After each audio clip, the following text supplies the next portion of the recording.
Welcome to the Dynasty Evaluation Show. This is John McGlynn, your host, and we are here to do a mock draft with some awesome guests today. This is an NFL mock draft. I'm Roger Goodell. I got all these studs. We're going to come up to the podium, give me a hug when they throw their picks in. This is going to be so awesome. This is what we live to do this time of year, man. So let's get the show started. McGlynn is in. I repeat, McGlynn is in. Let the fun begin. This is the Commissioner Evaluation Podcast with your host, John McGlynn. Was that Herms? He got them guests on the Rolodex, stopping by to talk about some Dynasty Superflex. Everybody, yo, commish is in. It's time to sit down to listen to John McGlynn. Yo, who we trading, who we fading, who we getting off the squad. Knowledge never overrated, playing for number one. Hey, yo, McGlynn is in. It's time to let the fun begin. It's the Commissioner Evaluation Podcast with John McGlynn.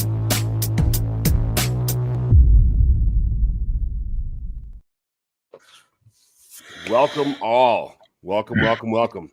We are doing a show today.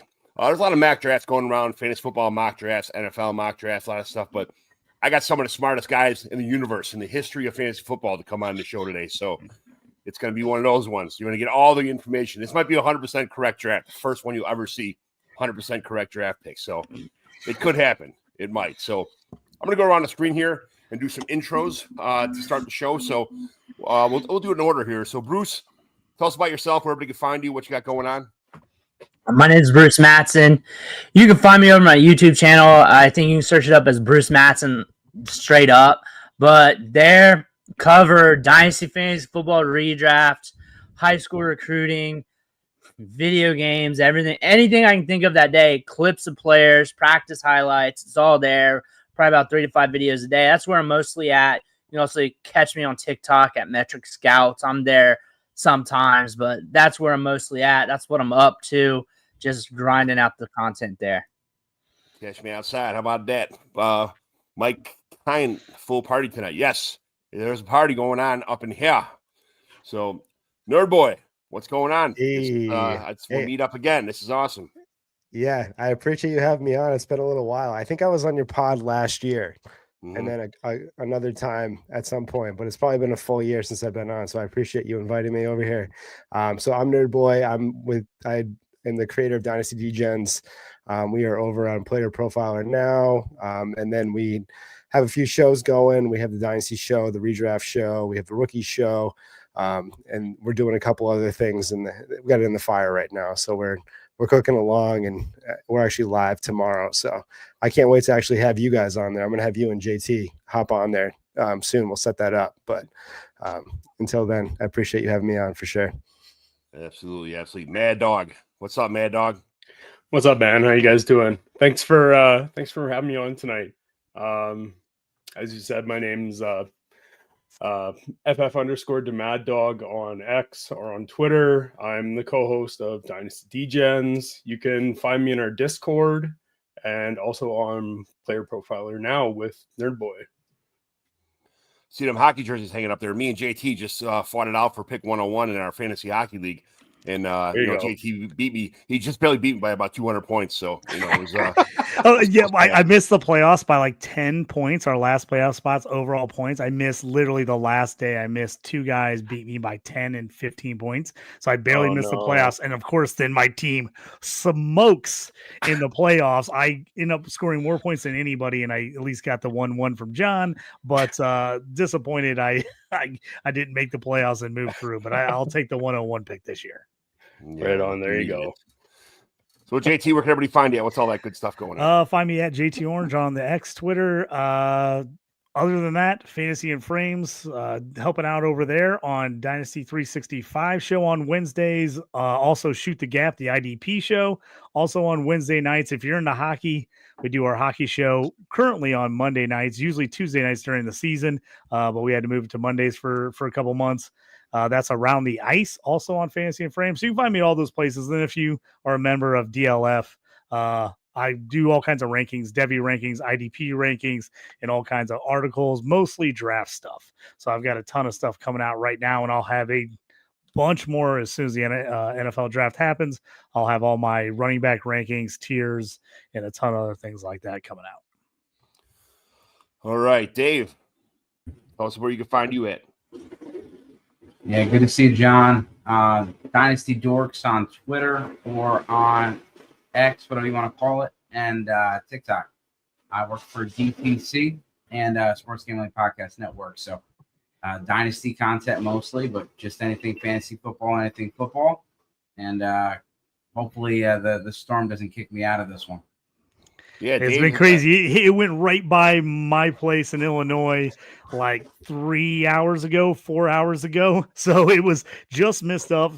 Tornado just north of us. And then I've been trying to check on friends as it goes east, as I had my cousin lightning hit his house and fried everything in his house. He's like, nothing works. My TV, my router. I was like, no. I'm like, what a disaster. So I was like, hopefully nothing like that happens to anybody else as these crazy storms this time of year kind of going across the country. Yeah, it's been nuts. A lot of lightning this morning and stuff, but about by 2 or 3 o'clock today, it was all passes by. I see you guys are kind of in tornado or danger kind of path, right now. So we'll get through this mock as fast as we can and kind of bring you guys some good content as we go. So what we got today is one round, but it's not just a fantasy football draft; it's an NFL draft. We're gonna do all 32 picks. Every team's got a pick, so we've assigned picks already. So we'll get to that. Right now, here is the draft board itself. I will share my screen. And Mock Draft Central is what we're using today. So I have a show sheet of the picks. So I'm going to get that on my phone so I don't mess up the screen. But pick 101. I am Roger Goodell. You are on the clock, everyone. So let's go with the number. Pick 101 in this draft is Nerd Boy. Nerd Boy, who you got? Tennessee Titans. Who are they taking with 101? I mean, there's so much talk that they're going to fade quarterback. They're not going quarterback in this. They're going to, skip over and maybe wait for next year. But I think that's all talk, man. They're going Cam Ward. So lock it in. Cam Ward, 101 for me. I think there's just too much to pass up there. I think there's just no way they're going to just like walk into the season with Will Levis throwing 17, 18 picks next year. I don't think it's going to happen. Well, JT warned me about Will Levis picking him last year. I tried to tell you, John. I tried to tell you. Don't worry. He'll see. Everybody tried to tell a couple of people, man. Don't worry. Will Levis will make a comeback somewhere. Don't worry about that, all right? No. JT, you are on the clock next. Cam Ward, the Tennessee Titans. Next on the clock, you have 5 minutes. You have the Cleveland Browns. So here, I would not be surprised to see the Browns move this pick. We all know low draft capital after trading everything for Deshaun Watson that didn't work out. If they could get a deal where somebody wants to come up and get someone here, I absolutely can see him moving out. But we won't make a trade here. Sure, Sanders is another guy I think they could go QB here. I don't want to see him go there. I don't think he wants to be there. I really don't think Dion or him want to be in Cleveland. It's been a quarterback hell. I think they prefer to be somewhere else. If they don't trade this pick, I think they go Abdul Carter, edge rusher from Penn State. I think they think he's the best talent in the draft. And I think now that they've signed the long-term contract. Why am I blanking?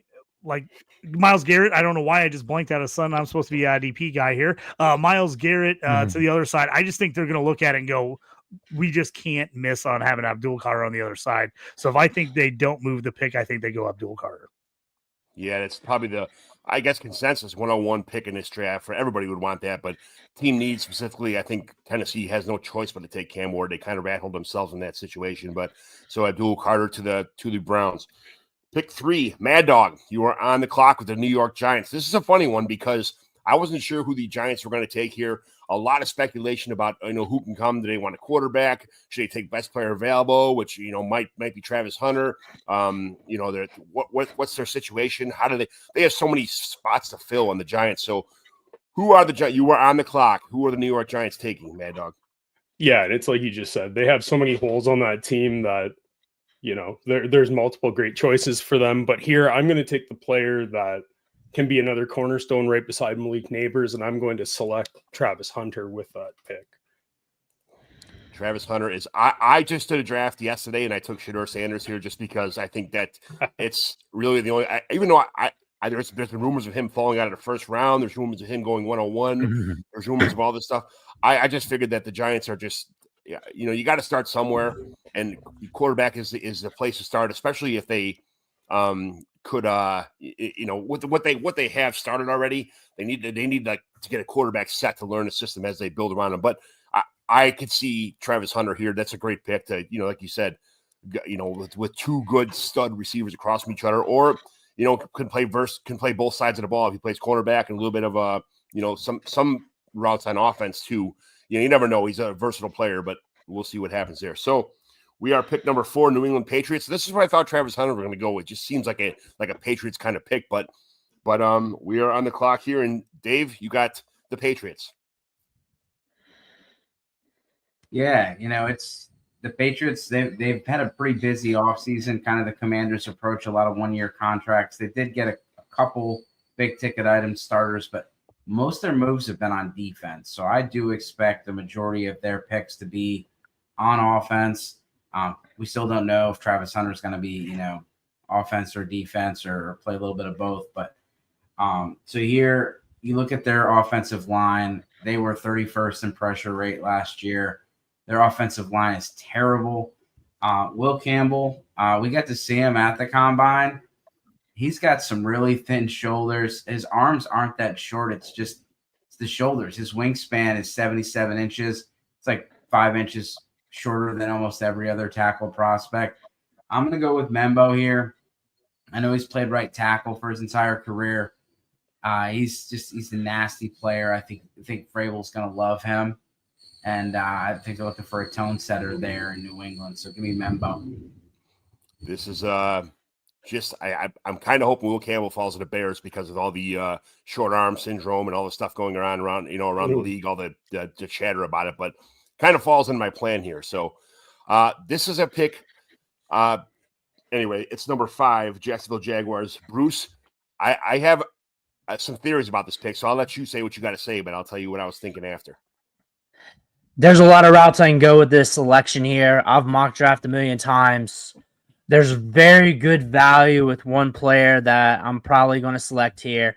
But also strategically, I can look at Tyler Warren as a good fit at the tight end spot there, considering what we're rolling on the roster right now. But I can also moneyball that with the rest of the draft, with the value and the other picks.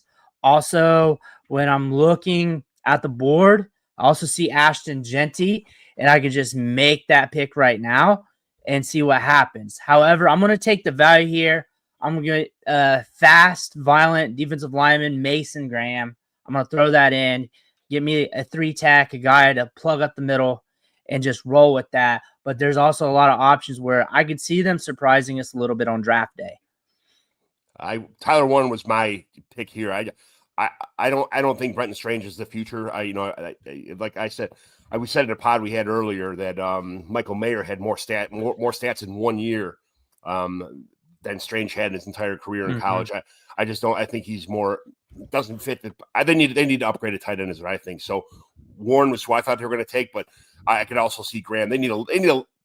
To be honest, the Jaguars need a lot to build almost everywhere. So these are some, even the Raiders, the Jets. These next couple of picks are pretty much wild cards on draft day. So pick number 6, the Las Vegas Raiders. Nerd boy. Oh man, just to touch on that, I love Mason Graham. I think he's electric, man. I think he's definitely he's absolutely going to Jacksonville. I think they just can't pass that up for sure. I think over here, if we're talking positional need, I have Jalon Walker landing there. I just think they could use him in various roles. They can have him kind of everywhere, but he's an edge. I think he's just going to fit well. I know a lot of people want Genty to go there. I just don't think they're tapping running back that early. I think they're going to wait it out. I know that everyone wants Genty there, and I don't personally from a fantasy perspective, but I think they just can't pass up on a guy that's going to boost up their edge there and then give them that positional advantage. I want the Raiders to take Omarion Hampton in the second round. That's my dream scenario spot to replace. Not to replace anybody. They have nobody in the roster pretty much right now that's worth anything. But I want him to be the second coming of Josh Jacobs. So that's kind of what I was thinking with that team. But the Jets, JT, you are on the clock at number 7 with the New York Jets. I think if the Jets wouldn't have made the move for Justin Fields here, I think they were kind of considering going Shooter Sanders here, but I think with the signing of Fields, and not wondering if he was going to get here or not, I think they need to go offense. You sign Fields, you've got to figure out a way to put some players around him. You can't go into the season with literally Breece Hall and Garrett Wilson as your only 2 offensive weapons. I think they've got to go wide receiver or they've got to go tight end here. I just don't like what they have on offense outside of Hall and Garrett Wilson. So I could see Warren or Ted McMillan. I think they're going to go with the value of a wide receiver over the tight end this high. And I think they're just going to say, hey, we need to have guys that get downfield, go deep. Justin Fields can throw a good deep ball. Now they've got Wilson. I think they take Ted McMillan here. I know I've not seen a lot of people that have talked about Ted going there. I've seen a little more Warren, but I just got a feeling that I could see them going Ted because they want to find someone to pair with Fields. And after they took Malachi Corey last year, maybe they can work him in this year. But I think they're nervous, like, we kind of waited. We took him. He did nothing for us. I think they know they've got to have some offensive production. Let's see. Yeah, we got some. I fell behind in some of the picks here. So I love Ted here for the Jags. Cohen just worked with Mike Evans, Thomas, and Ted would be a great combo for Lawrence. This is a pick. This is a great spot for the Jags to trade back if someone wants to trade up for Genty. Truth, 100% for that. Ahead of the Raiders, grab a lineman. Ahead of the Jets. Sorry about my throat's messing up here, but these are some good. You responded to those. These are yours. Jeez, I don't know. Yeah, so Sorry I about think that, guys. No, you're fine. I think he's right there. I mean, it would be a nice spot to see him go, but man, the Jags have to figure out how to stop the run. They were terrible inside defensively last year. So I agree with the pick on Graham. I think it's gonna be hard for the Jags to pass them up. They need somebody inside that can help stop the run and put some pressure on the QB. Yeah, so now we're at 8 Carolina Panthers. Mad Dog. Okay, so I had a couple names penciled in, but because we had Will Campbell fall to 8, that's who I'm going to take. I think that they need to bolster that line a little bit and give Bryce Young a little bit more time with the ball back there. Will Campbell's. I think he's going to be a great fit wherever he goes. I was kind of like I said before. I think I was hoping for him to fall to the Bears, but I didn't see that happening. I mean, we can only cross our fingers and hope, but there's one pick away from the Bears, like master plan here. If this doesn't go through, so we're on the clock with the New Orleans Saints. Dave, you got the Saints. Yeah, it's an interesting spot. I was listening to Move the Sticks today, and they talked about the possibility of Shedeur Sanders being available for the Saints, and is that something that Kellen Moore can handle? As a first-year head coach, do you have the balls to make that pick and deal with the potential, Deion Sanders backlash, where Deion Sanders may not be as vocal if there's a more veteran coach there. But the Saints with Derek Carr, we'll see how that plays out. I'm going to go with a defensive player here. I'm going to go with Will Johnson, corner out of Michigan. Played a lot better in 2023 than 2024, but still one of the best corners in the draft.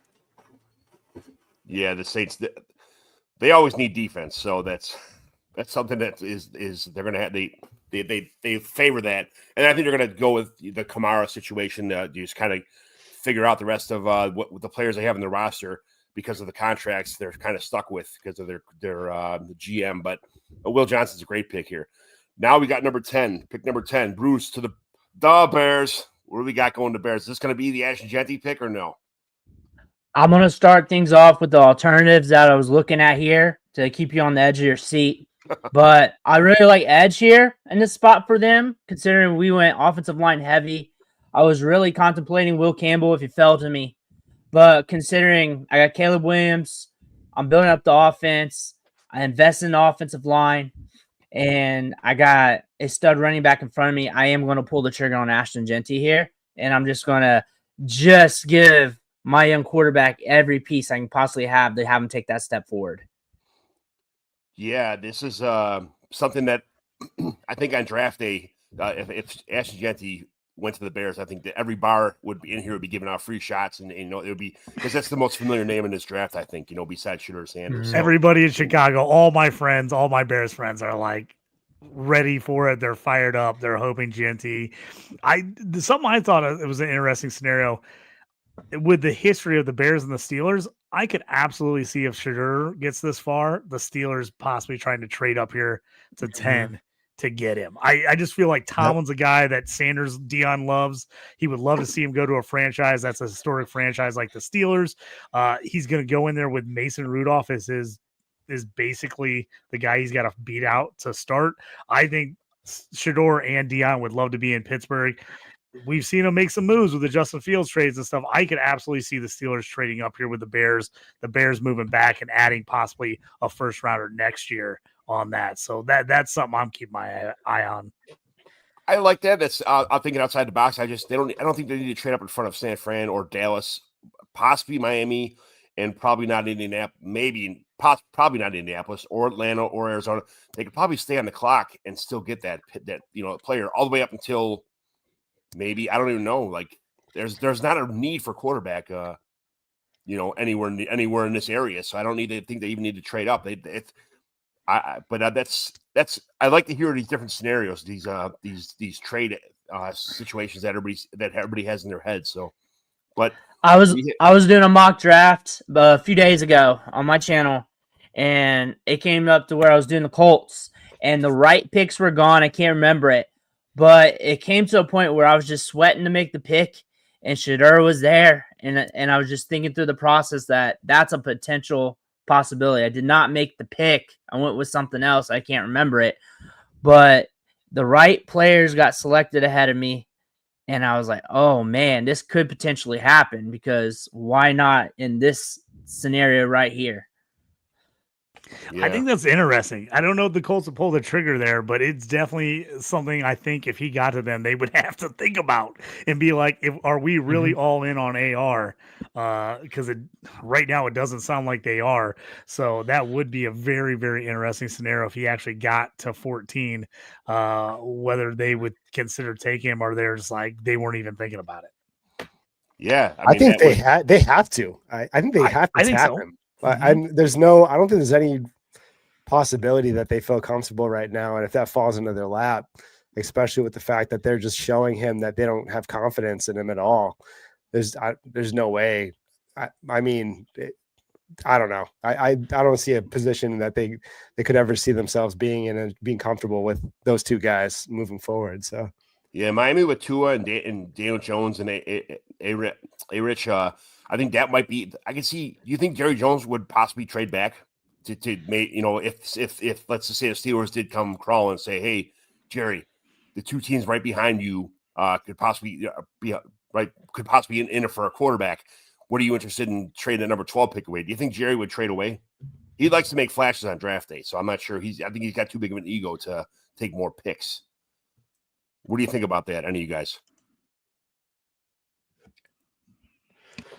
Yeah, I think if we're leaning that way with Jerry and his flair for the dramatics, I could see him just going and taking Shedeur right now so he can have a couple months left in the spotlight and create a controversy behind Dak. And then trade Dak away?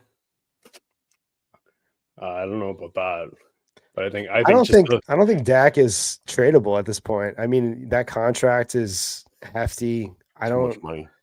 They would have to eat up that contract, and that would put them in a bad position. I think they just have to run this through. I don't think it could happen personally. But if Jerry's going to do it, Jerry's going to do it. If there's one guy that would surprise me in that situation, it's probably him. Yeah. I could see him trading back. I can see him trading back with it, especially what we have off the board right now. I could definitely see him doing that and gaining more picks. Yeah. I could definitely see him doing that. Nerd Boys, San Francisco 49ers are on the clock at number 11. Who are they taking? Man, I'm getting very unsexy picks over here. I feel like you guys are dropping Genties and all these guys, and I'm over here. I'm going Jahdae Barron. I think that the 49ers need to fill a lot of gaps that they lost over the offseason. You know, the Shavarius Ward is the big loss that I'm looking at with this pick. I think they're looking at getting this guy on the cheap and then having him be versatile in the defense and really just kind of fill in the holes that they have. Obviously, they got to do a lot more than just this guy, but he's probably a big staple, a building block for their defense that they have to build back up. Yeah, that's a good pick. It just fits right. So, so at number 12, JT, you were on the clock. So I know everybody wants them to go running back here. I don't think they will. I think they're going to wait on running back. I have to say, Barron would have been the guy I would have selected for Dallas if he got here. I think they need a guy that is in the secondary that can move around, can play that nickel slot corner kind of spot, can move back to safety. I think they would have gone him if he gets there. They have a lot of holes to fill here. Their linebacker core is super suspect. I also think I could see them adding an edge to go on the opposite side of Micah Parsons. So kind of looking like who's left on the board here. The top two guys, I think, for me, if I was them, I'd be looking at Campbell, linebacker out of Alabama, or edge. I could see them just loving James Pierce out of Tennessee just because of the metrics and everything else with him, a guy who didn't necessarily always put up the best stats, but a guy that's just got super, super high upside. I could see them loving him. I think Campbell's the pick they should make personally, but just because I do not like their linebacking core at all outside of the Jack Sanborn signing, which I know hurt a bunch of my friends who are huge Jack Sanborn Bears fans. I think they go with the little more flashy pick. I think they go with the edge. I think they take James Pierce out of Tennessee. James Pierce out of Tennessee. Yes. And that's good. The Cowboys need a lot too. It needs a ton. So 13, Miami Dolphins, Mad Dog. You were on the clock. All right, so I think I'm going to take the low-hanging fruit here and replace Javon Holland, who they just lost, with the consensus number one safety in the pick or in the draft, which is Malachi Starks. I think he can be plugged right into that defense and step in and be electric for them on that side of the ball. The Dolphins need that's a good safety tandem right there. You're bringing Starks. He's been almost every draft I've seen. They've picked a safety. If not, it's been Starks most of the time also. So that's a great pick. Mm-hmm. This just kind of falls right in place. I mean, this is just it couldn't have worked out any better for the Colts. They have Tyler Warren just fall right in their lap right here at number 14. I thought he was going to go earlier in the draft, to be honest with you, but I'm picking for Dave right now. He's got some weather areas in the weather issues in the area, so I'm going to pencil in Tyler Warren right there and just make the no-brainer pick to the Indianapolis Colts and replay and start their tight end legacy over again. So, John, the other picks I think they could go here is if Barron fell to them. I think that's a guy they would consider taking just because of his versatility and they need help in the secondary, even though they did make some signings this offseason. The other one, they have lost linebackers. They need a linebacker. I could see Campbell going here. If you're on Colts Twitter right now, if the Warren doesn't get picked, the consensus is right now everybody wants them to take Campbell out of Alabama at linebacker and then Mason Taylor in the second round as he's kind of flying up Colts fans draft boards as people are really liking him, but they don't get Warren. So that's something I would get behind as a Colts fan. If Warren went to the Jets instead of me taking Tet and Warren went at 7, I could maybe get behind that. That's where I thought Warren was going to go at 7, to be honest with you. I really considered it. It was really Warren or Tet, and I kind of just felt like they wanted the outside guy more to go with Garrett Wilson. I mean, if you look at their other wide receivers, I mean, you're looking at Josh Reynolds, and I don't even know who the other guy would be penciled in as a starter right now. So, I mean, they're really hurting outside of Garrett Wilson at wide receiver. So, I just think they end up, if Tet gets there, I think they go wide out. So, just question. Go ahead. Oh, sorry. Question for you guys. Say Tet lands in New York on the Jets. What does that do for Justin Fields for you guys? Do you have any ideas of his value as far as does he boost at all? Like right now, you know, he's he is what he is. Like I know Justin Fields, but if he gets another top end wide receiver, do you guys feel good about that as far as his dynasty value goes for at least this year? I'm a Fields guy. I'll just say I was a Fields guy. I wanted the Steelers to keep him. I couldn't believe they didn't keep him. I thought it was a huge mistake. The stats weren't phenomenal last year, but if you actually watched the Steelers games, he played pretty well. And in the system they wanted him, he wasn't taking a lot of chances. He did throw the ball well downfield. There was quite a few plays where they got called back, like 40-yard, 50-yard catches to Pickens that got called back for bad holding penalties, and a couple like pass interference downfields that would have been completions. I actually think Tet would fit really well with him. That's why I made the pick. Prior to not having Fields there, I probably wouldn't have done it. But now that Fields is there, I like the fact that having Tet, a big guy, can go downfield and get him, and then you still have Wilson as the other guy. I think that would be a nice little matchup. For me, I would be stoked as a Fields fantasy owner to get Tet there, to go Tet and Garrett Wilson for Fields. I would love it. Yeah, I know that Big John is a Chicago guy, so I through and through as far as the Bears go. We were at the draft when Justin Fields got picked. It was mayhem. Like everybody was like, yes, I wasn't a humongous Justin Fields guy, but I was just happy that they were able to, possibly have the quarterback of the future, and I mean, it was shots galore, beers galore. It was just a madhouse in any bar in Chicago, because I mean, that was kind of the flashy pick for the Bears to make that move. So I was super happy about that. All right, here we go. So next pick is, I'm going to do a recap real fast. Tennessee Titans, Cam Ward, quarterback, Florida. Number 2 pick, Abdul Carter, edge for Penn State.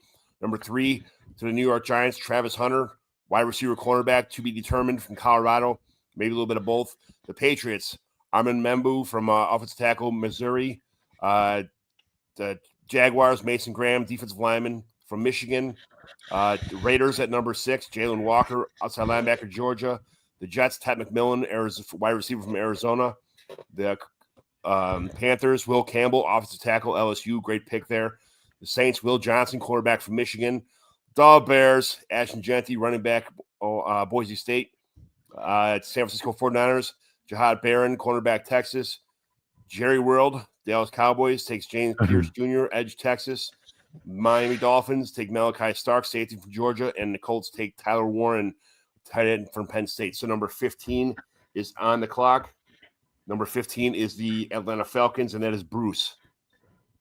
All right. So I think I got an idea for my pick. It's between 2 players, so I'm going to talk it out real quick. So the third player I'm thinking about that I'm not selecting, I like Campbell on the board. I like him a lot. I feel like that's a player that you can plug in there. But I'm looking at edge, and I know when I get into the second round, there's going to be a massive drop-off there, and that's a money position. I'm looking at that. I'm looking at Michael Williams, and I'm looking at Mike Green, and I'm playing any, meeny, miny, mo with that. And I think I'm going to land with Mike Green. Fierce, good motor to him. Pressure. I think I'm going to go with him to the Atlanta Falcons. Throw him in there.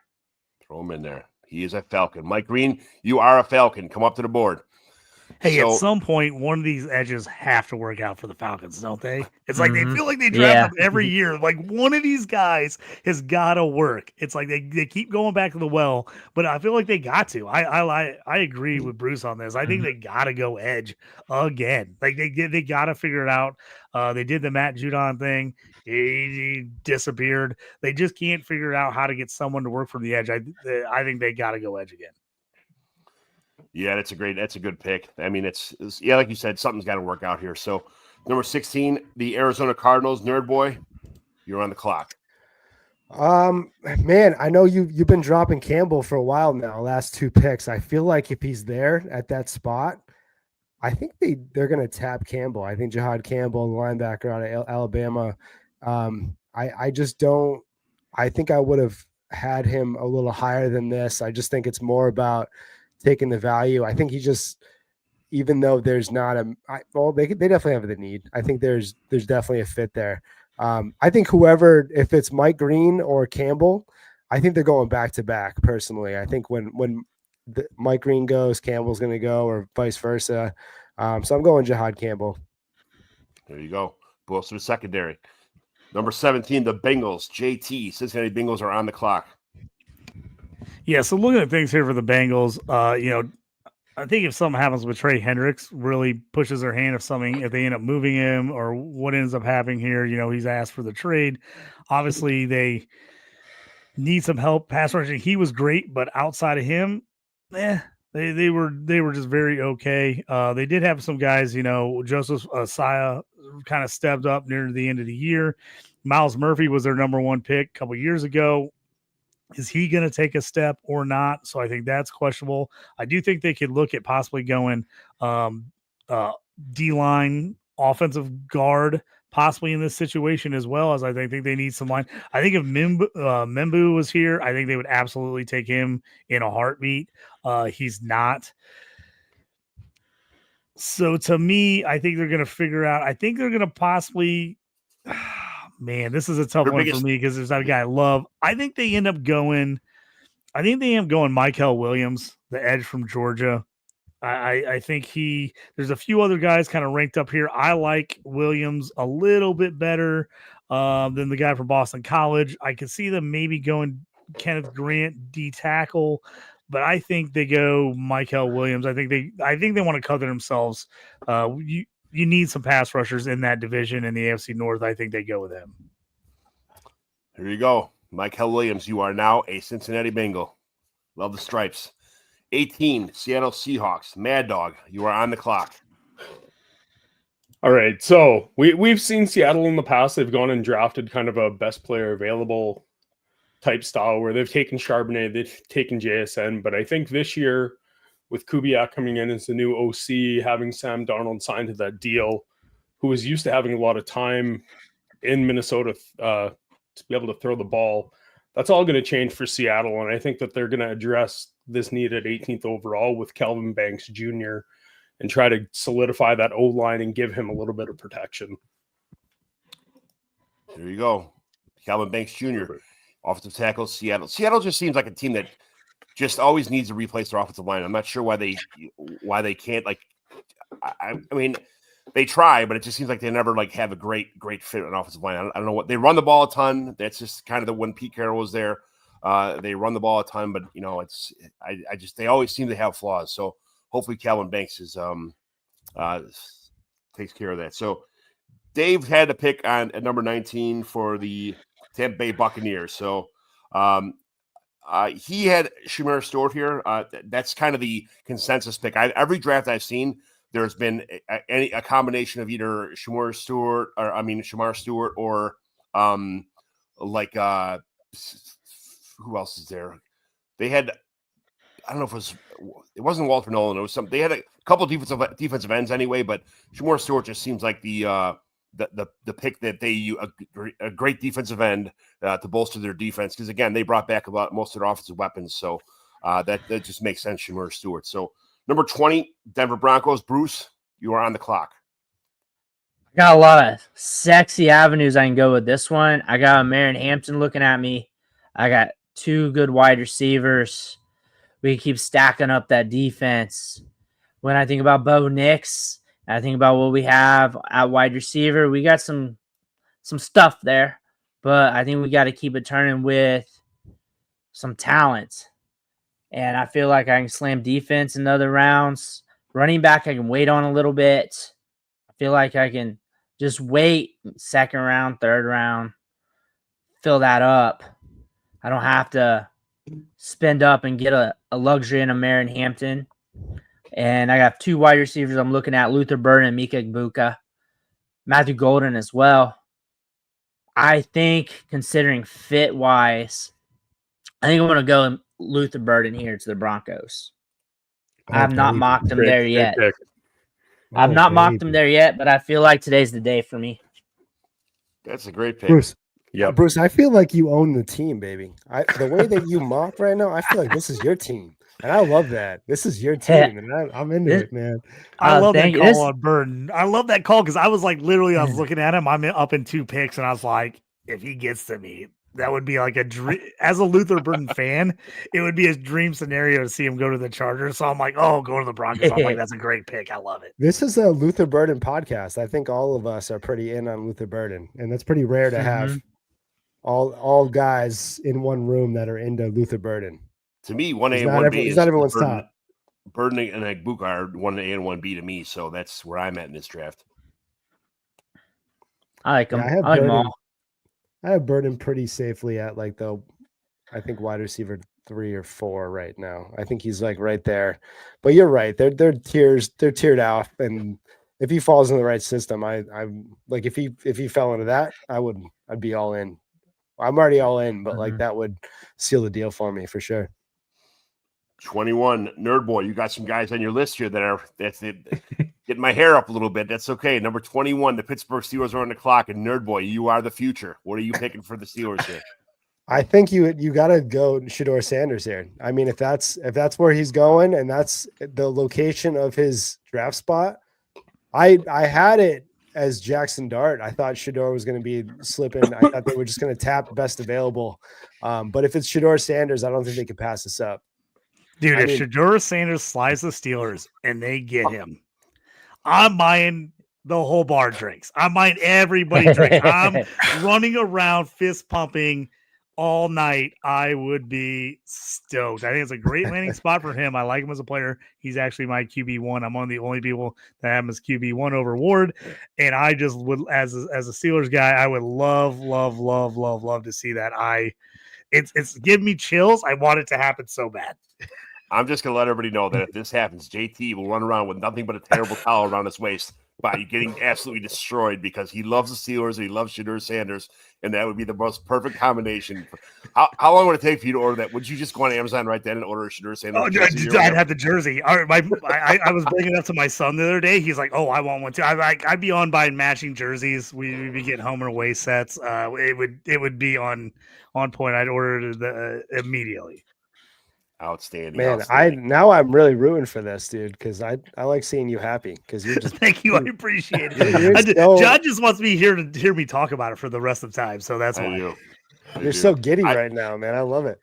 I would probably have this jersey sent to your house via like one of those the offshore sites, whatever. I would instantaneously buy it and send it to your house. So you gotta give me your size before the draft, so I can send it if he gets drafted there. Okay, JT. But JT, absolutely. 22, you're on the clock with the Los Angeles Chargers. So who are you taking? They need receiver help, probably. They need some tight end, wide receiver, D-line, running back, edge. What do you think the Chargers are going to do here?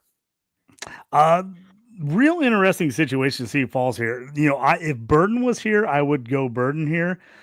I would love to see Agbuka go here personally, just fancy wise, and I think he would just be awesome. I think he'd be great for Justin Herbert. I think it comes down to Kenneth Grant at D-line. They're not great inside. I think he would be a really nice fit for this team. I think Agbuka, I just don't trust Quentin Johnson still. Okay, you signed Mike Williams again. Okay, whatever, Mike Williams. Or if they want to go to a tight end with Colson Loveland, obviously he's a guy that people like. He's a high-end prospect. He obviously has the connection with Harbaugh as he was his coach at Michigan. So to me, I think it comes down to Loveland or Agbuka here.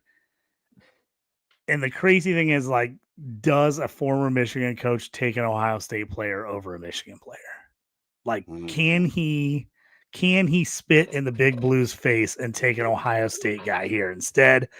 I don't think he can do it, so I think it ends up being Colson Loveland going to the Chargers here. Yeah, hey man, that's a great pairing right there. You know, they get back with his guys, so I could see that happening for sure. The draft will be in Green Bay, and this year the Packers they're now at 23. The Packers are on the clock. They need cornerback, wide receiver, edge, defensive line, inside offensive line. Mad Dog, who are the Packers taking? It's their hometown draft. There'll be plenty of people there with cheese all over their head, cheese all over their face. I don't want to what else cheese will be on, but it's the Packers pick. What's going to happen? So that's it. I'm going to have cheese heads in my DMs if I make this pick wrong. I know I'll certainly have Jared off the D-Gens team messaging me saying that I blew it if it's the wrong pick. So we all know that they're in Green Bay's history. they're notorious for not taking receivers in the first round. And that trend is going to continue this year. I think the future is up in the air with Jair Alexander being often injured, also aging out. So I think this is where they draft his replacement, Maxwell Hairston, cornerback from Kentucky. I think he can slot right in and kind of fits Green Bay's style in their previous draft picks. Yeah, I was looking at, who did you say it was? Maxwell Hairston. Okay. Harrison absolutely blew up the combine. He was one of those guys that after the combine, everyone was like, whoa, he's on my radar. He's earned himself probably a first round pick. He was electric there. The profile, just the athletic profile, and with some of the other high end cornerbacks being guys coming off injuries, I absolutely can see him sneaking his way into the first round here. I love that. I like it. I mean, having a cornerback and the Packers, I think that everybody's rooting for them to take a wide receiver in the first round because they have so much. They have so many wide receivers. They never take one in the first round, but they have so many wide receivers, and all of them just seemed like just do enough, but not be great. So, I taking a cornerback here is probably the name of the game here. On the clock is the Minnesota Vikings. Great defensive coordinator. They need a cornerback, safety, inside linebacker. So I'm going to say, I guess. So the pick here was Nick Emawari for Dave. And I could see, just because of the needs in this team, I'm going to have to agree with him here too. I was kind of contemplating just shit cannon Dave's pick and going with running back here just because of the fact that who they have on the team. I know they have Aaron Jones and Jordan Mason, but I was real tempted to kind of take Amari and Hampton here, just kind of, I don't know, shake things up or just kind of for future team needs, but I'm going to go with Nick Emawari here. So that's safety help is what they needed, is what it is. So at 25, we have the Houston Texans, and that's you, Bruce. Who are you taking? They need offensive tackle, inside offensive lineman, wide receiver, defensive line, safety. They need a lot of stuff. Mostly looks like a lot of it's defense. And what do you think? So this is a hot spot right now. I'm seeing a lot of things I could do right now. One thing is Walter Nolan. I like him a lot. He's right there. I feel like I can't stop looking at his name. The wide receiver spot right now, Mika Ibuka, Matthew Golden. I mean, Ibuka and Stroud pulling that trigger. But I could definitely see the Texans staying with Texas, going with Golden. However, when I do mock drafts, offensive line, when I get to that tier below and that tackle spot, I start getting cringy. And I see Josh Simmons looking at me, and I think I'm going to have to make that pick. Like, once we get back from that knee, we're getting better than what we're getting here at our draft slot. We're getting a very solid, aggressive offensive tackle here to help with the offensive line for the long term. And at pick 25, I think that's going to be a hell of value that I can't pass up. It's funny because almost every draft I've seen the Tank Dell replacement being picked here was either Golden, or Ibuka, or somebody else for that matter being taken in this area. So you're the first time I saw somebody take an offensive line for Houston, but I like that pick a lot. So it's a great pick anyway. So 26 Stroud took a ton of heat last year. I mean, it was like one of those things where all of a sudden he got shook. If they don't go Ibuka, I think they have to go O-line. I actually think that's a really good pick. Yeah. Number 26, Los Angeles Rams. Nerd boy. They need inside linebacker, cornerback, offensive tackle, inside offensive line, safety, tight end. What are the Rams doing? Man, there is a lot of needs. There's a lot of crazy things going on over there. I want to just blow it up and say they're going to take Jackson Dart to sit behind Matt Stafford for a couple of years, but I'm not going to go there because I don't think that's going to sit well with anybody. I don't know, man. I want to say they go O-line. I think that's probably the move. You know, they wanna protect their boy over there. I think I was gonna go Ray Zobel over there. I think Greg that Sable feels had his awesome Senior Bowl. That Good Reese pick, said, yeah. everybody on the Senior Bowl. That's all it was Greg Zabel or Gray Zabel, and it was like, holy cow! And it was to the point where it's all he did was talk about Gray Zabel. He didn't even get anybody else's name out the whole time. So, yeah, Gray Zabel. I think anybody, the smaller school guys, sometimes people are like, oh, they don't pan out. Well, there's a lot of D2 and D3 offensive linemen that have been panned out in the NFL the last couple of years. I think that the getting, trying to stay away from the smaller school guys is kind of a thing of the past now, So look at the guy from Wisconsin Whitewater that is absolutely he just got like a $65 million contract from the Broncos. He went to school with my son, so I don't know why I can't remember his name right now, but there's tons of good talent coming out of these smaller schools that are making it to the NFL and making a name for themselves too. So JT, Baltimore Ravens on the clock. They need wide receiver, offensive line, cornerback, defensive line, defensive edge. I think they need a receiver too, but that's whatever. Receivers are number one need. So what do you think? Who are the Ravens taking? So to me, I think Ibuka should be the pick. I know fancy people always worried about wide receivers there. That's who I would want to do. I don't think they're going to go that way though. I really don't. Honestly, Zabel would have been my pick here. I think if he gets to them, I think they take him. I think they want a guy that can move around the line. He can play guard. He played tackle both in college. Zabel would have been my pick. I think going back to this team has lived by having a good pass rush. The last couple of years, the guys they got are old. They're old, and I think they feel like they got to get younger on the outside. To me, if Zabel's not there, I'm going to butcher his name because I always do, Donovan Azaruku from Boston College. I know I butcher his name. I always say it wrong. I'm going to have to get that and write it out on a note and practice it in the mirror. But he's the guy I think they go with. I think they know they need to get pass rush. And Kyle Van Noy had a nice season for them last year.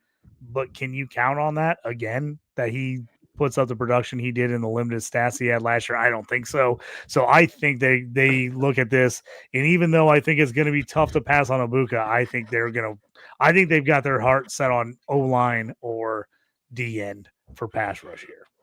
Yeah, there you go. Great pick, JT. Number 28, the beloved Lions, the America's team. Everybody wanted them to be in the playoffs last year. Now the whole coaching staff got disassembled, and I'm not sure what's going to happen in the future with the Lions here. But what they do need is a defensive end, inside offensive lineman, defensive lineman, inside defensive lineman. That's kind of their the needs as according to the draft board right now. But at 28, Mad Dog, who are the Lions taking? With the 28th overall pick, they are going to take Walter Nolan. I think he's going to be a good piece on that D line that can play with Aiden Hutchinson. He might be a little bit raw, but the explosive power is there. And I think that this is kind of a luxury pick for the Lions that, have been quite a high octane team. So when you go and get somebody like Walter Nolan, I think that's going to help that defense out quite a bit. Yeah, Walter Nolan's going to help a lot of any team out for that matter. So he's a great player. At pick 29, the Washington Commanders are on the clock. Their team needs are edge, cornerback, wide receiver, safety, and defensive line. So Dave wrote down a couple of players here. He's got 4 important players that he has on this draft. He's got Matthew Golden, Emeka Ibuka, Luther Burden, and John McGlynn. So I'm not sure which one of those guys I want to take, but I'm going to try and find John McGlynn on here. It's going to be a while before I find him. So, but I'm not really sure they need a wide receiver as much as, maybe for the future or something like that. But they've kind of just bolstered up their receiver core. But I'm going to I'll tell you what, I will take as much as I think Golden has risen up like a lot of people's boards here. I think Ibuka is just a better player, and I think teams go with best available player. So I am going to take Emeka Ibuka here because, he can fit in anywhere. He's a great player, outstanding receiver. He's going to fit any team's needs, and as far as holes in their offense, receiving core. So I'm going to take Ibuka here just because of the fact that I'm not sure. Terry McLaurin's already 30 years old. They got Debo. Luke McCaffrey was their pick last year, but Ibuka would absolutely blow him out of the water. So I'll go with Emeka Booth there. And then my new team, even though I was a Dolphins fan my whole life, even though I lived in Chicago. Josh Allen has just made me a Bills fan. I haven't got my official Bills Mafia ticket yet, but I'm applying for it soon because I'd love to jump off a bus and I'm sure I'd be able to break a table with my fat ass. So it would be great to be part of Bills Mafia. But they need a quarterback, defensive line, safety. I think their offense is pretty much secured as far as that goes. At number 30, Bruce, who are the Bills taking? Start things off. This is a good time to call James Cook's bluff right now. And looking at Marion Hampton, if we're still going through that at the end of the month, I can spice him up, heat him off the box. I don't know if that's realistic, but if that is, did you see that? Yeah, I saw that right before I hopped on. I saw that. That's a good way to heat him out. And then I'm looking at Nick Scorton. I'm fine with him. Kenneth Grant is a talent. Yes. Yeah. Kenneth Grant, I'm just going to take the talent fell to me, though, right? And I'm looking at DB. There's some dudes I like. I like Trey Amos. I like some other dudes down here. Tyler Booker's still on the board. I think that might be a travesty for us. I think that's there's a big tier off or whatever you call it on interior offensive line, and we're probably going to, one of those NFL teams going to reach for him. I'm going to go Kenneth Grant and take the talent. I think I'm just going to take it and make it work. I think that's what I'm going to do. I'm going to run with it. We all saw the report today about James Cook selling his house and putting his house up for sale anyway, that kind of stuff. If Marion Hampton fell to the Bills, I think that would just be like the game changer. It'd be amazing.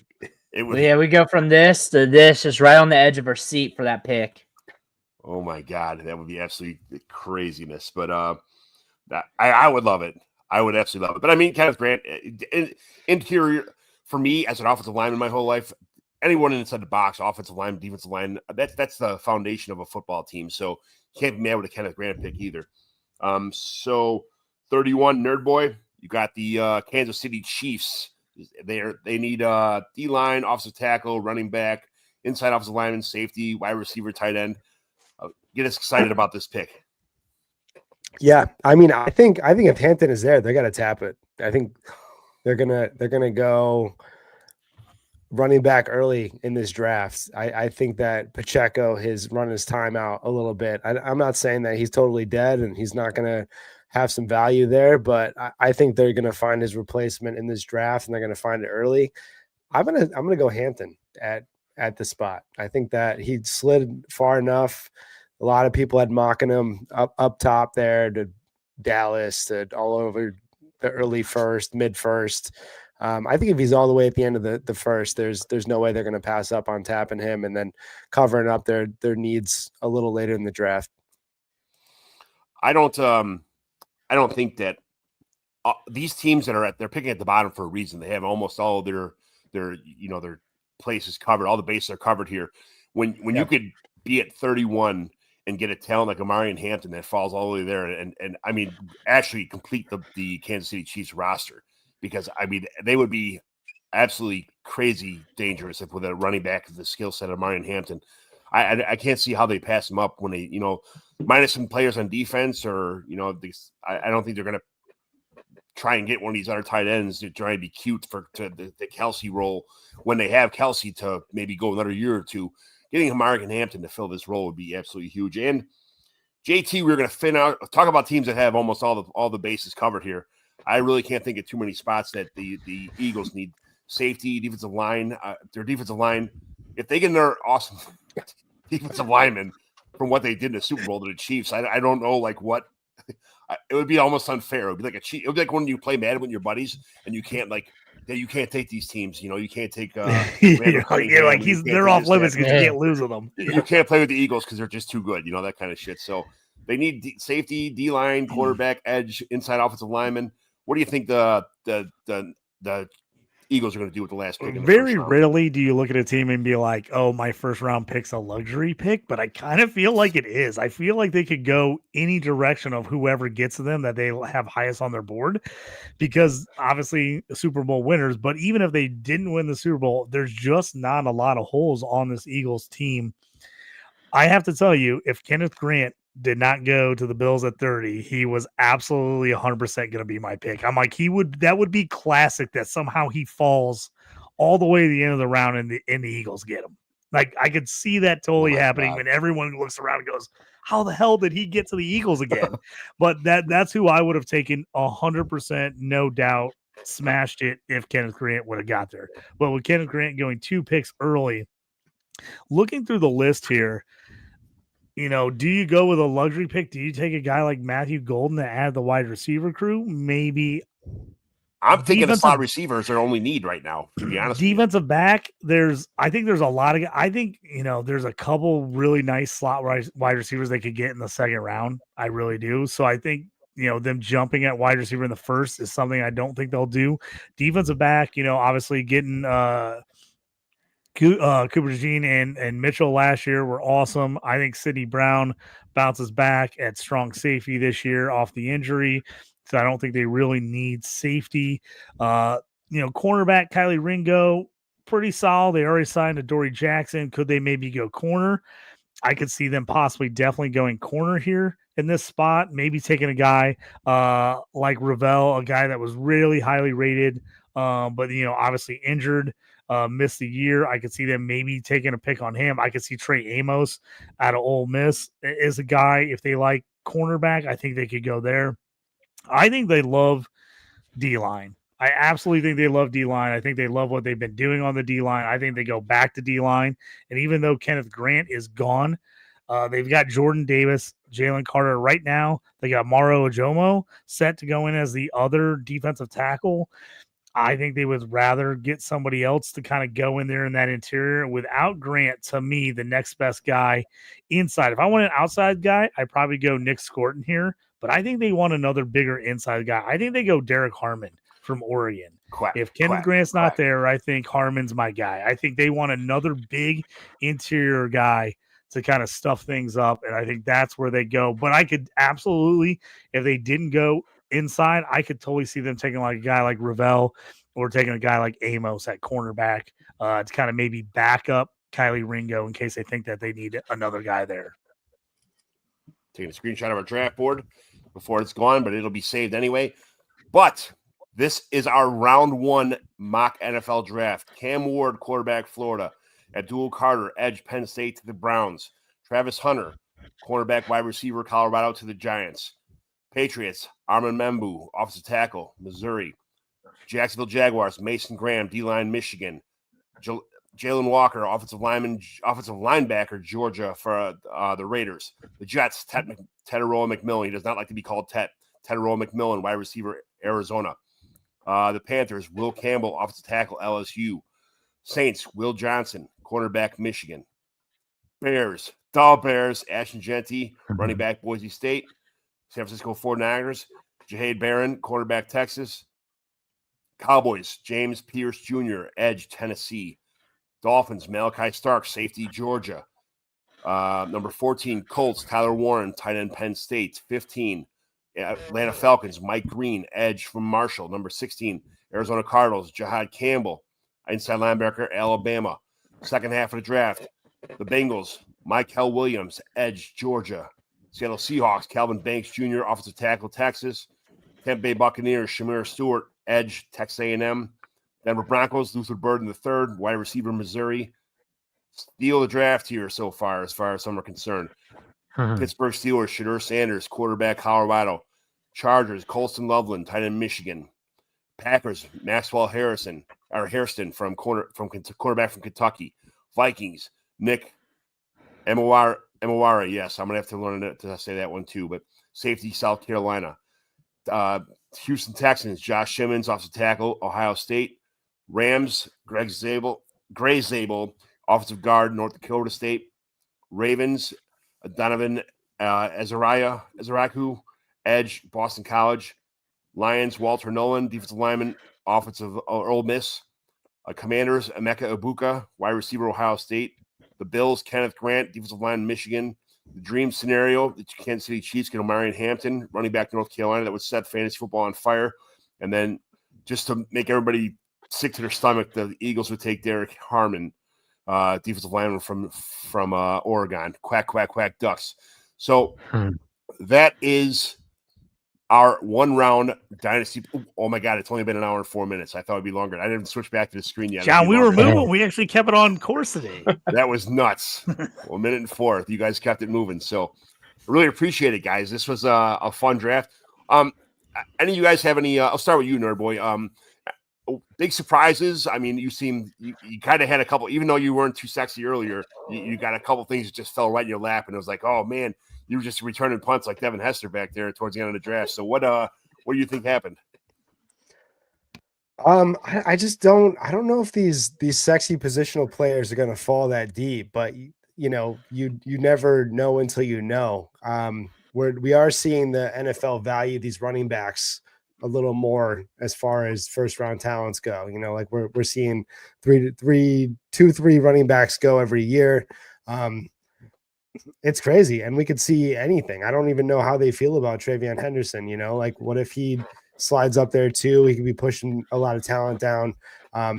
It's just tough, obviously, to assess this at the moment. But you look at team need, you look at everything, and a lot of teams nowadays just go best available, and they just throw their team need out of the window, and they just say, "Hey, what? Who cares? We're just going to go for it, and we're going to take the value here."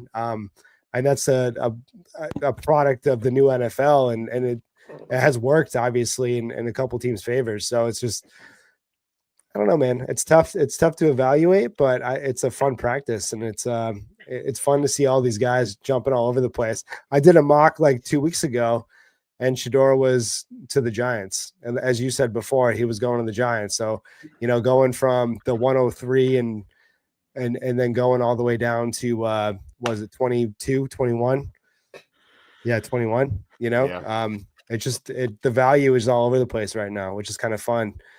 I guess we get that more stable mock draft after draft day. You'll have a better idea of, at least for dynasty purposes, what we're looking at. JT, what surprises you in this draft? I think this is a really strong defensive class, and I know a lot of guys don't play IDB, but I think you're going to see a lot of defensive guys go in the first round, where last year we saw just a ton of offensive players go before everybody went defense.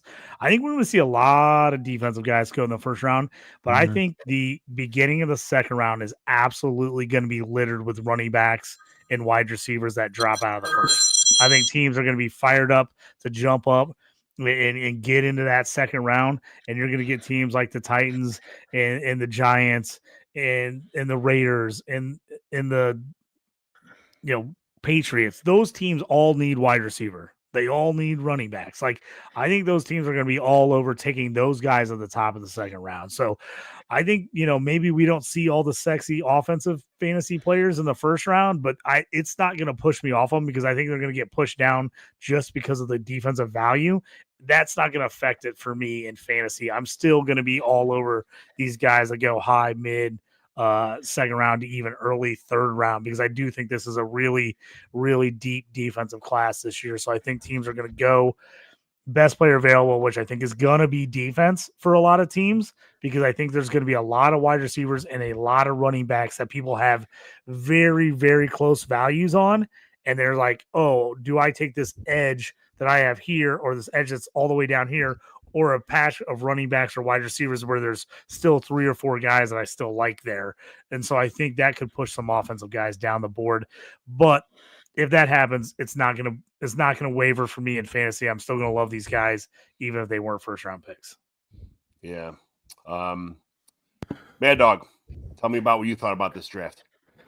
The slide of Shedeur Sanders was I guess kind of caused by me, but I think that's interesting. I think with Daboll and Shane making a debacle of what they did with Daniel Jones and kind of being in controversy, I don't know if they're going to be gun shy on taking a quarterback, so they might just go a more safe prospect.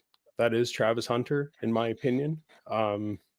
Another one was seeing Ashton Genty. I'm sorry when I ran off screen there if I missed anything, but I think, yeah, seeing Ashton Genty at the Bears would be a really fun one. I think they're set up to take a player like Genty and have him produce for that team.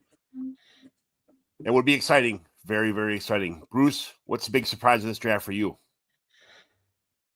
I'm not really surprised too much. One thing I can definitely say is we're going to see probably a lot of good movement in this draft when it comes to trades and deals. I think when it starts to happen, probably like early teens, maybe before that, maybe like somewhere around that 7, 8, 9 range, and that back end of the draft, there's a lot of value at defense in the back end in the 20s.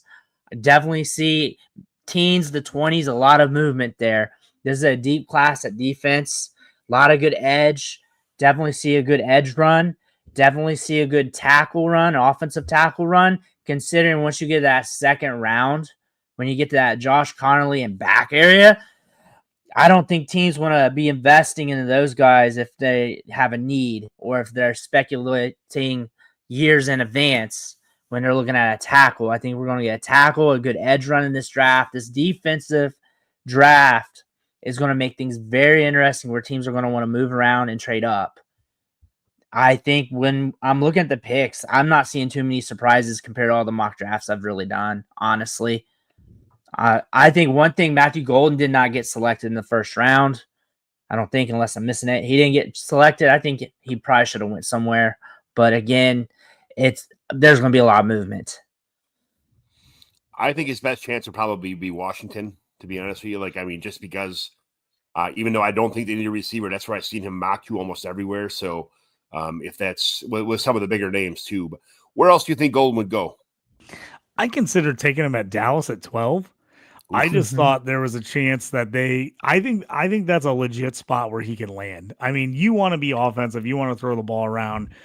You basically on that team have Ferg and CD Lamb. That's it. They're good. If they don't go wide out early, they're going to have to pile up somewhere, you would think. So I considered taking him at 12. I just thought a little bit like I thought with the Browns at 2, that they just having the idea of being able to put somebody on the opposite side of Myles Garrett and somebody on the opposite side of Micah Parsons and really bring that pass rush, to me, is what sold me on taking those defensive players maybe over an offensive guy. Jerry just seems like the kind of guy who just takes all these receivers late or tries to outsmart people in free agency, and I just can't see him doing that. But it would be nice to see him to have somebody, so CeeDee Lamb's not out there trying to win games by himself. Yeah, what about Seattle? How do you guys feel about Seattle tapping a wide receiver? I know they have needs. They have the holes. They want to protect Darnold. That offensive line is tough, but I could see that just playing out and then just. I totally agree. I think they go wide out or O line. I think that's one of those spots, depending on who gets there and who they have higher on their board. That's the other spot I think he totally could go. I think going to Seattle or an O lineman, if a guy like Banks falls that far, that's another spot I really think he could go. The problem with Seattle, I think Golden be good. They got Cooper Kupp and JSN, and then they also traded for the star of the league, Marquez Valdez-Scantling. So I'm not really sure they need it. You're right. You're right. Yeah. I think he'd be a good fit. I think it'd be a good fit there with the speed element on top of JSN and Kupp. And then we know Kupp's there for a good time, not a long time. I think that'd be a good spot for him. Of course, anything else too. Another spot, I looked at him for the Texans as well. Maybe Mbuka's not there either, and they make that selection. I could definitely see that. Yeah. Them getting some speed next to Nico Collins that you can also use for the short to intermediate because of the separation that he creates. Buffalo would be an interesting location. And then honestly, luxury pick one of those back picks as well. Just one of those teams going YOLO with it because they have the position to be able to do that with their rosters. Yeah. How long do you think the Keon Coleman experiment lasts for in Buffalo? I think he's got another. Well, he's gonna see out that rookie contract, so he's got another 2 years. I mean, I don't think he's never going to be the guy. He could easily be a complimentary guy. He always came out of Florida State as a contested catch monster. You know, that's really what his game is. He's a guy that'll catch over you, but his intermediate and his short game is not good. So if they get somebody that can work in the middle and you know, open up the middle of the field a little bit, I think he's definitely gonna, or even like if they do tap a running back that replaces James Cook in an open zone scheme like that, he just needs that opening. He's more of like a deep threat. Like he'll catch. He's the MVS actually is what you drop the gem of the league right there. He's exactly who that is. He's a clone of MVS for sure. Yes, when he was on all these teams and he was on the field for like 97% of all the routes and he caught like 3, minus one small stint. But I mean, talk about guys who are on the field and just not doing anything all the time besides being wind sprint guys the entire game and decoys. I would hope that that Keon Coleman could do more than that, but I don't know. They could definitely upgrade for sure. So, all right, well, guys, thanks for coming on tonight. I really appreciate it. Just Nerd Boy, you want to tell everybody on the way out where they can find you at? Yeah, you can find me on X at Nerdboy Takes. You can also find me on YouTube at Player Profiler Now, and then Dynasty Degens, and then we have a Discord that's open to the public as well. So you can jump in there, send me a DM, and then we can talk some ball. And there's a bunch of different options in there for startups, trade values. There's all sorts of rankings and stuff. So, and I appreciate you having me on, man. I really do. It was nice chatting with you guys for sure. Mike Keeney, thanks for a good show, boys. Thanks for watching the show. Thanks very much for being part of the chat. JT, what do you got going on? You just got done with a show before we got on here. Yeah, just find me at JT Orange on the X side, playing everything, do everything fantasy football wise for the most part. So any kind of league you play in, I play in probably as well. So hit me up with any kind of questions, trades, anything like that. I'm always on there messing around on the X, JT Orange. And then, like I said, DLF, a lot of my articles, especially this time of year around draft time. I do a ton of stuff for DLF around draft time. If you're into IDP, got my IDP rankings up there. I got my Debbie rankings as well on there. And then Fantasy and Frames, check me out. Do multiple shows on there every week. So, Bruce, what's up? All right, you guys can check me out on my YouTube channel. Just Bruce Mattson. Just hit that up. I'll be right there. TikTok, I'm there as well. I think that's at Metric Scout. If you want Twitter, it's at Metric Scout as well, but I mostly just shit post there. I just hang out a little bit, but mostly my YouTube channel, 3 to 5, sometimes 10 videos in a day. So I'm going to keep you entertained, and that's mainly where I'm at. Drop some comments down there. I'll get back at you. Peace out. Bruce, I listen to about 50 different podcasts to subscribe to, and I'm listening to CBS podcasts, and all of a sudden I hear your voice. I'm like, I know this guy. I'm like, how did that happen, man? What's up? What do you mean CBS? Which it was CBS or what was the what's Andy Azer and them? What is that? What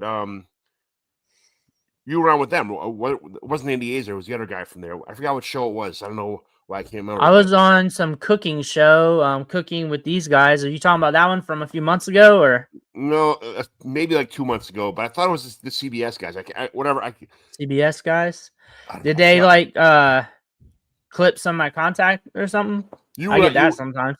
No, you run with. I don't know. I'll try to find. I'll get back to you with it. But it was a pretty prestigious show, and I'm like, holy cow, I know that guy.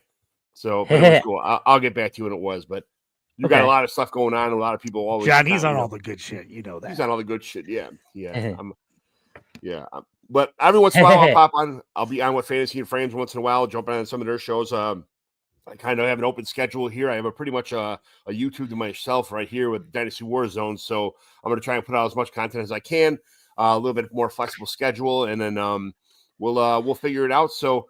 Thanks for everybody for joining in and watching the show, and it'll be on a podcast form. Subscribe to Dynasty Valuation YouTube channel, John McGlynn 75 on X, and all that stuff. And thank you very much for being here, guys. Really appreciate it.